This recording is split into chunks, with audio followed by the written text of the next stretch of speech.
when maybe a key member of the family is away. All kinds of things can make this perfect circle not be this way for every individual.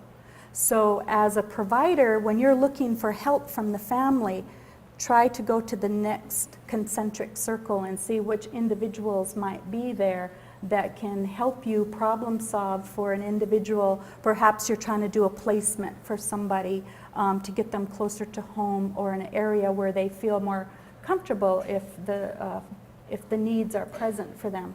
So this is just a tool I use for decision making.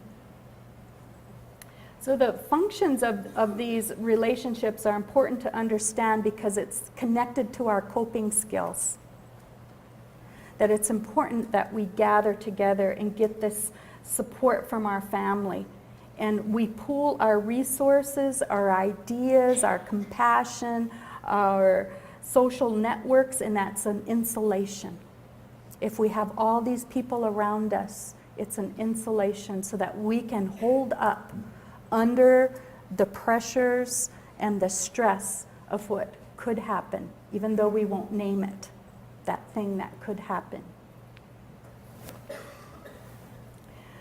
So the culturally influenced behaviors that come out of that is that I can't understate how important those family relationships are, and even with our friends and our tribal members.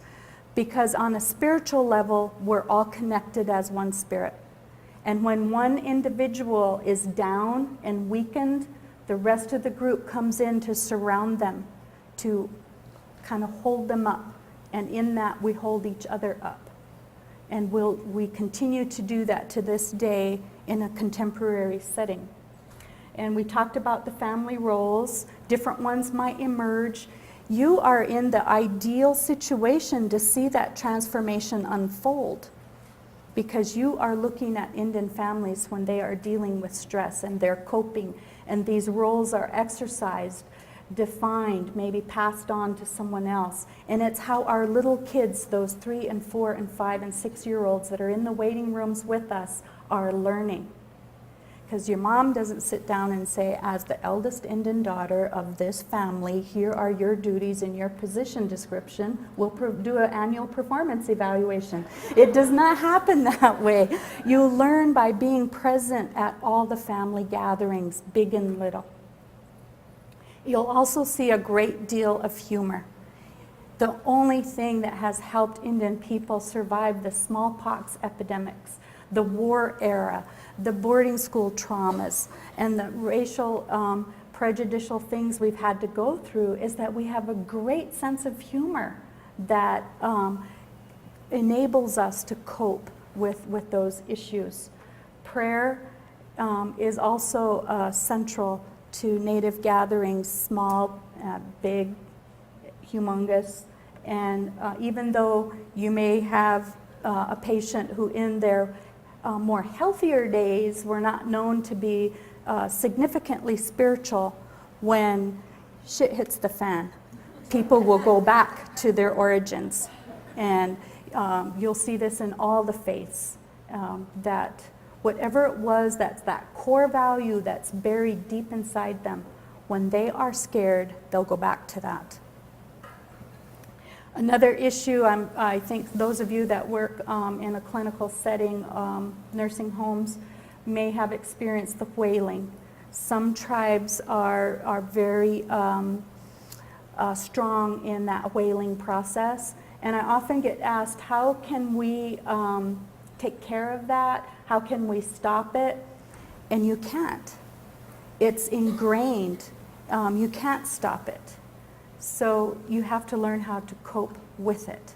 And sometimes as medical providers, you sort of know that you see the signs for end of life from a medical scientific point of view. If you know that's happening, it might be a good time if you have a particularly sensitive patient next door and there's an open room down the hall, move that patient if you can.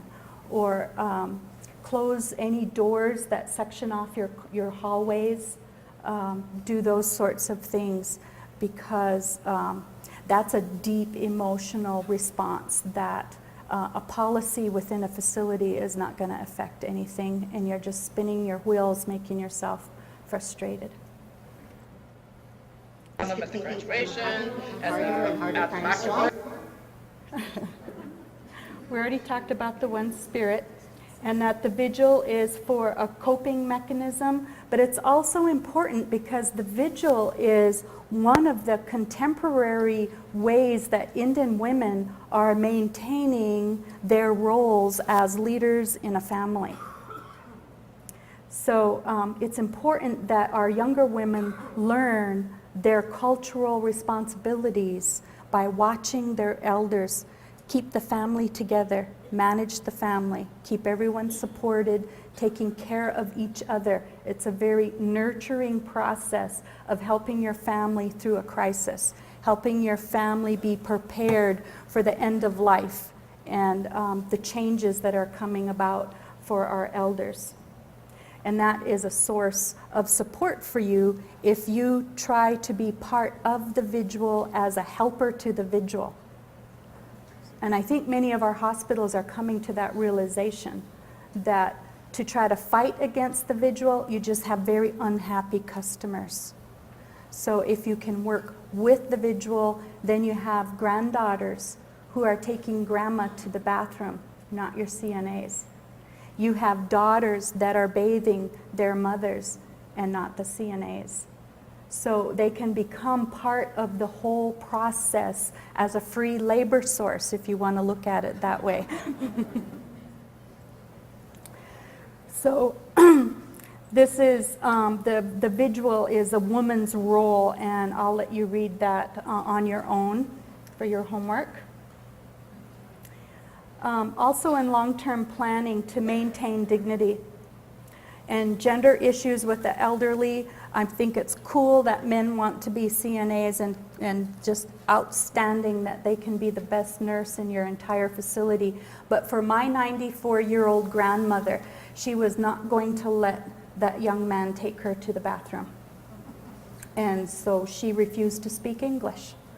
And she screamed at the top of her lungs for me. So the facility had to call me from work and have me go find out what was going on, because they thought for sure that she was going to cave in and have a heart attack.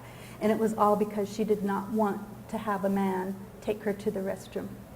So you're not going to make any headway with our elders, but might as well give it up. The next generation coming up might do a little differently with that, because some of our own Native young men are becoming nurses and CNAs. But for our most elderly, you're not going to get anywhere with that. When my grandmother was in a nursing home, she informed them that I would do all of her laundry and that they weren't to touch anything. I didn't know that. So I had all my students at the college and my daughter, and I'm trying to make things work, and I have to get her laundry and get it back to her as quickly as possible, because she remembered. She couldn't remember her medicines, but she could remember every single garment that she gave me to launder. And I'm kind of like a contemporary woman. If it says it's permanent press, so you just put it on a hanger out of the dryer. She would sit on her bed and inspect those and make me take them home and iron them.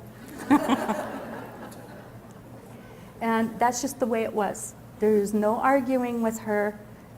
She would just dig in, and her response to everybody was that she refuses to speak English. And she made everybody's life miserable, so it was just easier for me to iron all her blouses. She also would not acknowledge that she had hearing loss. And that was probably why she didn't understand too much about her medicines. But she was not going to let anybody know that she had any disability in regard to hearing. So we knew it, and we knew how to deal with her, and her CNAs soon learned how to deal with her on the hearing issue. But if she was asked by a medical provider, you know, how's your hearing? Oh, great. You know, it's like, no, Grandma, I think we better put that on the list. But also with dealing with elders and the end of life, what I noticed in my own family and what I've seen in other families is that we have a different way of speaking of it. The end of life is a common term that palliative care uses and that you probably use. But in the Indian world, for the Northern Cheyenne, crossing the Milky Way is a way that we speak of it. Other tribes have their own way of speaking of it. You can allude to the end of life, but you must never say that your elder is close to death, because that your words are so powerful that you cannot take them back. And they put that energy into our environment. And that energy coming from you, your life breath, can make things change that might not otherwise have occurred if you just didn't use those words. So it's recommended to speak about the quality of life in a more positive direction. Well, Grandma can't hear, but Grandma's still feeding herself. Grandma can't use the bathroom alone, but Grandma is still dressing herself. Those kinds of things. Another tool that my colleague and I recommend is an indirect way of speaking. You can use past experience. I once knew of a person, whatever, who has the same kind of situation the native patient has, and they decided to do da-da-da-da. How does that sound to you? It doesn't personalize it. It doesn't personalize it. So if you're talking about, they have a DNR, and what did another family do in this situation? And talk about that as an example and get the family's feedback on that. Then everybody in the group is comfortable and they're with you. They're part of your team instead of being shut down and moving away from the issue. So this might be a technique. Does anyone have any experiences? I mean, I'm doing all the talking here. Are we having a conversation? Pardon? It works better with my husband. Oh, she says it works better for her husband. Yeah. So crossing over to the other side, it's that power of words. Just because you know that of it, speaking of it will surely make it happen. So in some cases, you might want to just hold back that information or have a gentler way of talking about it. And the family may know it already. They have ways of knowing that the inevitable is near. My grandmother had visitors that came to her room to say goodbye to her that could not have happened. The young man in uniform that sat with her for several days was actually in Iraq. So we knew that that was a sign when the visitors are coming that the end is also near. They will have dreams, and members of the family may have dreams. And messengers, particularly white owls that come to your home, carry the sign that death is close by and someone in your family group is at risk. There are many public housing facilities that house American Indians, and they remove the white plastic owls that sit atop the buildings to prevent pigeons and the starlings and the other unwanted birds from nesting or staying too close to the building because they mess it up. Because of that, because it's so unnerving to them. Sometimes the clues are seen in little physical nuances that only the people that know that individual well will recognize.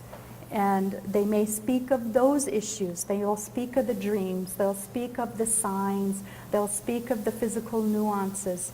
But they won't feel the need to say, I think Grandma's going to die this week. So going to the other camp, crossing the Milky Way, going to the other side, those are ways of speaking of death.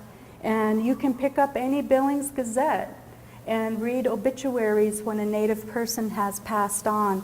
And you will see that in the obituaries, the families will use words like this. You can learn a lot about Native culture by reading Native people's obituaries in the paper. You can see that large extent of family and that everybody is named. And in our world, obituaries cost thousands of dollars.